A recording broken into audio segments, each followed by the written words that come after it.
आयो लाल सभई चओ झूलेलाल। जेको उपासना कंदो जोत ऐं जल जी, तंहिंजी थींदी हर मुश्किल हल। झूलेलाल साईंअ जो आस जोत ऐं जल में आहे, त सभु सिंधी मिली करे जोत ऐं जल जो प्रचार करियूं। 10हें सवाल जो सही जवाब आहे बी।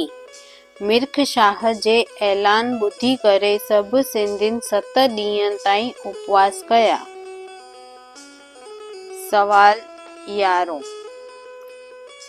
रोहिणी ऐं बखर जे विच में द्वीप ते अॼु बि मौजूदु मंदर जो नालो छा रखियो वियो? ए उडेरोलाल मंदर, बी जिंद पीर मंदर, सी झूलेलाल धाम, डी शिकारपुर मंदर।